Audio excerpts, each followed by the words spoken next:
नमस्कार दोस्तों। मध्य प्रदेश आदिवासी बाहुल्य जिला सीधी अपने प्राकृतिक सौंदर्य और सभ्यता संस्कृति के लिए जाना जाता है और यहाँ की बहुरंगी राजनीति अपने आप में अलग है। विंध्य के बड़े नेता सीधी की जमीन से उपजे हैं और जिन्होंने भारतीय राजनीति में विंध्य को एक मुकाम और पहचान दिलाई है। दोस्तों, यहाँ दो ही पार्टियों का दबदबा रहा है, कांग्रेस और बीजेपी, और इन्हीं दोनों दलों के बीच संघर्ष होता रहा है। इसी इलाके से पूर्व मुख्यमंत्री स्वर्गीय अर्जुन सिंह और इंद्रजीत पटेल जैसे बड़े नेता आते हैं। के दौर में सीधी जिले में कई बड़े कद्दावर नेता हैं जिनका नाम विंध्य के बड़े नेताओं में शुमार है। फिर भी सीधी आज तक बीमारू जिले में आता है। यह विकास से वंचित रहा है। इतने बड़े नेताओं के बावजूद आज तक यहाँ सीधी में ज़्यादा कुछ नहीं बदला है। लेकिन आज के वीडियो में हम सीधी लोकसभा चुनाव का विश्लेषण करेंगे। पर 19 अप्रैल को चुनाव होने हैं। यहाँ सीधी लोकसभा सीट के लिए मैदान में बीजेपी, कांग्रेस के अलावा बीएसपी और गोंडवाना गणतंत्र पार्टी भी मौजूद है।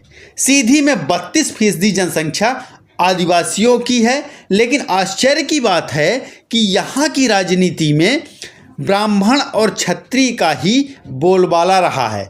अगर यहाँ के जातिगत आंकड़ों की बात करें, नज़र डालें तो सामान्य 21%, एसटी 32%, एससी 11% और ओबीसी 36% है। इस बार बीजेपी से यहाँ से प्रत्याशी हैं डॉक्टर राजेश मिश्रा, पूर्व जिला अध्यक्ष, जिनका सियासी सफ़र बहुजन समाज पार्टी से शुरू हुआ था। साल 2008 के विधानसभा चुनाव में वो बीएसपी से उम्मीदवार थे और बुरी तरह हारे थे, तीसरे स्थान पर रहे हैं। इसके बाद साल 2009 में तत्कालीन मुख्यमंत्री शिवराज सिंह चौहान के हाथों बीजेपी की सदस्यता ली। तभी से लगातार डॉक्टर साहब बीजेपी से टिकट मांग रहे थे। 2019 विधानसभा चुनाव में जब उन्हें टिकट नहीं मिला तो पार्टी के सभी पदों से इन्होंने इस्तीफा दे दिया। लेकिन बीजेपी ने इस बार लोकसभा चुनाव में उन पर भरोसा जताया है और 15 सालों के इंतजार का फल दिया है। अब डॉक्टर साहब खुश हैं। आपको बता दें कि डॉक्टर मिश्रा जिला चिकित्सालय से रिटायर्ड होने के बाद सीधी में खुद का नर्सिंग होम चला रहे हैं, जिसका संचालन आजकल उनके बेटे अनूप मिश्रा कर रहे हैं। इसी नर्सिंग होम की वजह से डॉक्टर राजेश मिश्रा और उनके बेटे अनूप मिश्रा को एक पहचान मिली है, साथ ही आर्थिक मजबूती भी आई है और अब इसका फ़ायदा वो इस चुनाव में उठाना चाहते हैं। अगर इनकी राजनीति की बात करें तो सीधी की सांसद रहीं रीति पाठक और पूर्व विधायक शुक्ला से इनकी कभी नहीं बनी है। फिर भी राजेश मिश्रा अब राम भरोसे चुनावी मैदान पर हैं, क्योंकि यहाँ भी आपसी गुटबाजी के चलते रीति पाठक कभी नहीं चाहेंगी कि डॉक्टर साहब चुनाव जीतें, क्योंकि अगर ऐसा होता है तो सीधी का अगला विधायक डॉक्टर साहब के पुत्र अनूप मिश्रा होंगे और रीति पाठक की राजनीति खत्म ही समझिए। अब इधर कांग्रेस ने ओबीसी प्रत्याशी कमलेश्वर पटेल को लोकसभा चुनाव में उतारा है, जो कि 2019 में सिंहावल से विधानसभा चुनाव हार चुके हैं। अब कांग्रेस ने जाति गणित लगाकर कमलेश्वर पटेल को मैदान में उतारा है। यहाँ कमलेश्वर पटेल 32% आदिवासी, 11% दलित और 37% ओबीसी के भरोसे चुनावी मैदान पर हैं।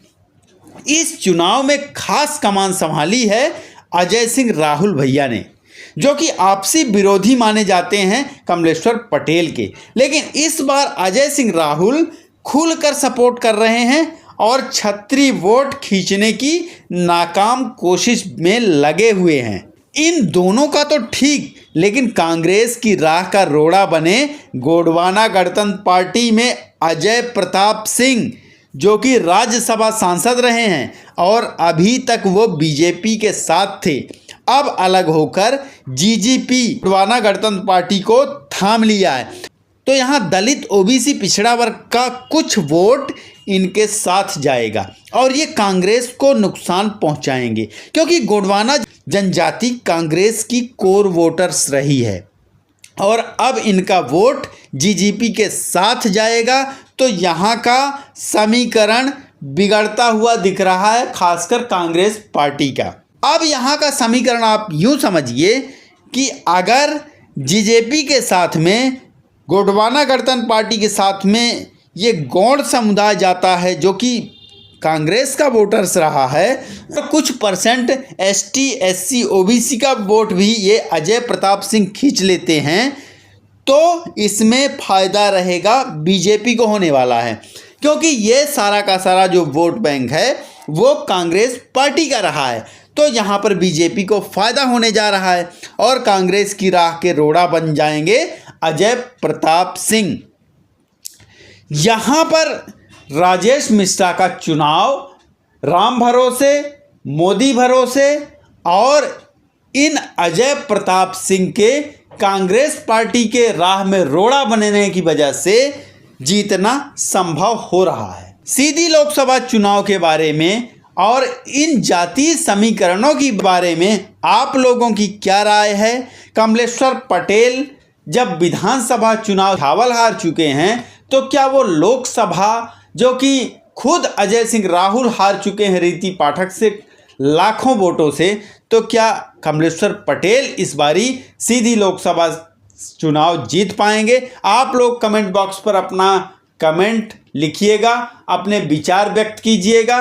बहुत बहुत धन्यवाद। बने रहिए चैनल पर, चैनल को सब्सक्राइब कर लीजिए, वीडियो को लाइक करें, शेयर करें अपने दोस्तों के साथ में। बहुत बहुत धन्यवाद। नमस्कार।